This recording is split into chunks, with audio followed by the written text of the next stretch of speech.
Fresh Morning. Fresh Morning. Sur les 104.5 Urban FM, la station urbaine, on est avec Gina pour le petit clin d'œil civique. Oui, donc comme je l'annonçais ce matin, on parlerait des vacances scolaires. Vous le savez, désolé pour le retard du petit clin d'œil civique. Il y avait au préalable l'interview du porte-parole de la présidence de la République, Monsieur Jessie Elaïkoga. Donc, parlons du petit clin d'œil civique de ce matin. Vous le savez, depuis quelques jours déjà, ou quelques semaines pour certains, on parle de la période des vacances scolaires. Donc, il y a déjà plusieurs parents qui ont, j'ai envie de dire, accueilli en fait leurs enfants à la maison, parce que les heures où ils les déposaient à l'école et autres, pour l'instant, c'est plus la peine, parce qu'on est en plein dans la période des vacances. Mais cette période-là vient non seulement avec son lot de bonnes nouvelles, donc du repos pour les enfants, un petit moment de calme et tout, mais représente aussi une grande période de stress pour beaucoup de parents à l'heure actuelle, parce que, comme vous le savez, ces vacances ne sont pas comme les autres vacances que l'on a connues dans notre pays. Ce n'est pas une année facile, ce n'est pas une année qui ressemble à d'autres années, c'est vraiment une année compliquée, et c'est une année où il faut prendre le taureau par les cornes et où il faut affronter les problèmes dès le début pour ne pas se laisser absorber. De quoi est-ce que je parle exactement? Vous savez, on a vécu la période du Covid-19 et on a abordé toutes les difficultés que le Covid nous a imposées en tant que population, en tant que citoyen, en tant que père, mère de famille et ainsi de suite. Et cette période du Covid n'est malheureusement pas terminée. Vous le savez, il y a encore des restrictions pour partir de Libreville pour l'intérieur du pays, par exemple, comme il y a encore des restrictions pour circuler dans le Grand Libreville, ou tout simplement la limitation ou du moins la diminution des activités globalement parlant, ou des activités économiques de manière plus spécifique qu'il y avait les autres années. D'où la question alors de l'occupation des enfants durant cette période de vacances. C'est très dangereux.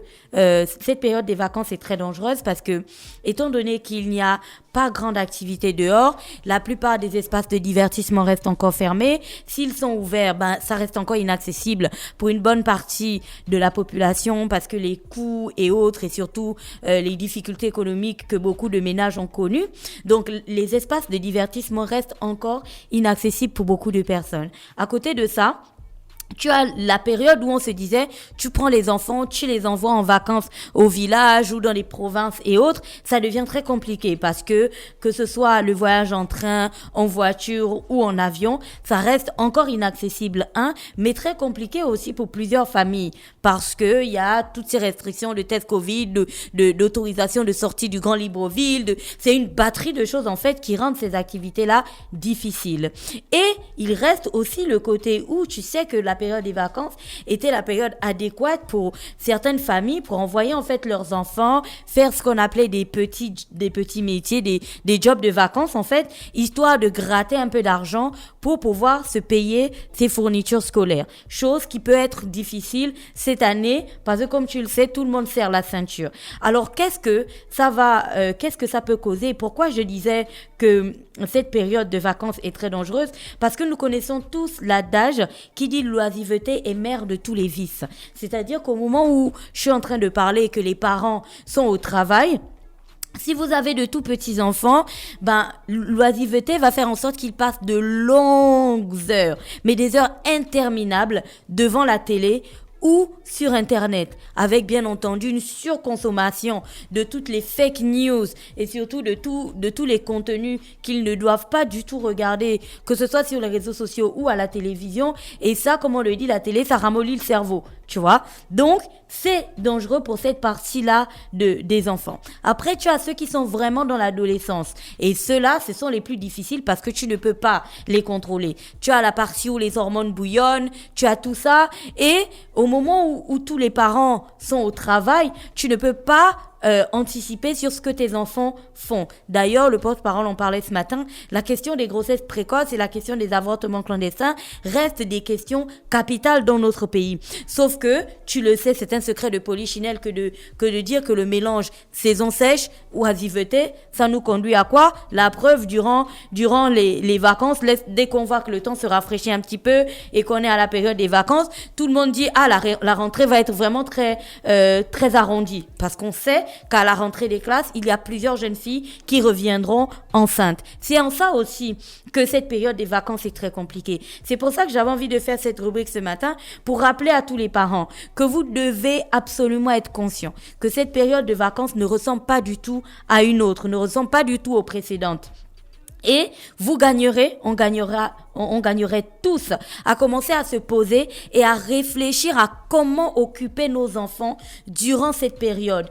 Parce que ce soit les tout petits ou que ce soit les adolescents ou même ceux qui sont un peu plus grands, si on ne leur trouve pas quelque chose à faire, les conséquences pourraient être capitales après. Ça n'a rien à voir avec le début du Covid lorsque la maladie avait commencé, parce que tu le sais, on se disait tous que cette affaire sera terminée dans 1 mois ou dans 2 mois. Donc ce n'était pas du tout les mêmes choses que ce que nous vivons aujourd'hui. Or aujourd'hui, avec le fait de vivre désormais confiné, avec toutes les limitations que l'on a, avec la crise dans laquelle nous vivons, on sait tous que le dehors, comme on le dit au quartier, le dehors devient difficile. Du coup, pour éviter de ramener plus de problèmes à la maison, il faut absolument prendre ses dispositions, être conscient de tous les dangers qu'Internet peut représenter pour les tout petits, être conscient aussi que la télévision ne peut pas remplacer un bon livre ou une bonne éducation ou de bonnes activités éducatives pour les tout petits. Et on doit aussi être conscient que les adolescents sans surveillance, ça donne des jeunes filles qui ont des grossesses précoces. Voilà. Merci C'était Gina, tout pour aujourd'hui. qui revenait donc sur ces questions essentielles. Moussa, qu'est-ce que tu en penses? Oui, c'est une rubrique qui sonne très très bien, parce qu'il s'agit aujourd'hui d'une période qui va être quand même une période assez dynamique pour les élèves. Vous savez que cette année a été suffisamment longue. Les enfants sont plus ou moins fatigués. Beaucoup avaient besoin de relâchement. Ils ont eu besoin de pouvoir se divertir. Et là, avec la situation de la pandémie aussi, il y a eu beaucoup de privations de liberté. Donc, au fur et à mesure qu'on rentre dans le cadre de l'allègement progressif des mesures, il y aura des sorties qui vont se multiplier, il y aura le besoin de retrouver une certaine vie normale, il y aura le besoin d'à nouveau essayer de trouver une psychologie assez équilibrée, et celle-là va toujours amener les jeunes à s'adonner à un certain nombre d'activités qui peuvent les amener à avoir des comportements à risque. Et l'un des risques, c'est évidemment les grossesses précoces, c'est le tomber dans l'oisiveté, et l'oisiveté peut conduire pour les garçons. Doit-on envoyer les enfants au village? Est-ce qu'il y a quelque chose à découvrir là-bas, à l'heure du numérique où chacun veut sa tablette pour être connecté sur La Netflix? question du village, ce n'est pas forcément pour chercher le divertissement. Le village, c'est beaucoup plus être en relation avec, en connexion avec ses origines, avec sa culture, avec les siens. Parce que très souvent, pour ceux qui ont encore des grands-parents au village, c'est l'occasion pour les enfants d'aller passer des moments avec eux. C'est l'occasion pour les enfants d'aller apprendre à pêcher, aller à la chasse, aller faire de la cueillette, le ramassage, aider la grand-mère à récolter les arachides, le maïs. Et puis c'est le seul moyen, enfin c'est aujourd'hui la seule forme de vacances qu'on peut sainement offrir aux enfants au Gabon, parce que ça en termes de coût, il est moindre. À part le transport que vous payez, techniquement, quand vous avez acheté les produits essentiels, notamment les produits de première nécessité, le reste des 3 mois ou 2 mois que les enfants pourront passer au village, vous êtes tranquille, vous n'avez pas de dépenses réelles. Mais non, cela n'empêche pas que on soit toujours à risque, parce qu'aujourd'hui, nos villages ont tendance à se moderniser aussi. Même si ce n'est pas la même allure que les centres urbains, mais les villages ont tendance à se moderniser. Il y a de plus en plus de réseaux dans tous les villages, donc Internet est toujours présent. Il y a de plus en plus la possibilité d'aller danser les lawns à X ou Y endroit dans un village voisin à l'occasion d'un retrait de deuil. Et cela peut favoriser des rencontres. Et ces rencontres-là peuvent toujours conduire à des grossesses précoces, peuvent toujours conduire à des incidents incidents peuvent conduire à des situations où l'enfant finalement pourrait vivre une situation inédite à laquelle il ne s'attendait pas. Donc, il faut juste savoir préparer les congés, qu'il s'agisse des congés en ville ou au village, qu'il faut une surveillance derrière, il faut qu'il y ait un travail qui soit fait derrière par les parents pour permettre à ce que les enfants prennent connaissance, du moins prennent conscience de la situation qui voudrait qu'ils sont responsables en même temps les parents sont responsables d'eux, mais eux-mêmes ils ont aussi le devoir de responsabilité. D'ailleurs, c'est ce qu'on nous enseigne beaucoup plus dans nos villages, être responsable, essayer d'avoir un comportement qui n'amène pas des gens à réfléchir autrement sur toi. Donc, il faut être exemplaire. Donc, à ce moment-là, je crois que c'est l'idéal. Il faut discuter avec les enfants, ceux qui sont en âge de comprendre un certain nombre de choses.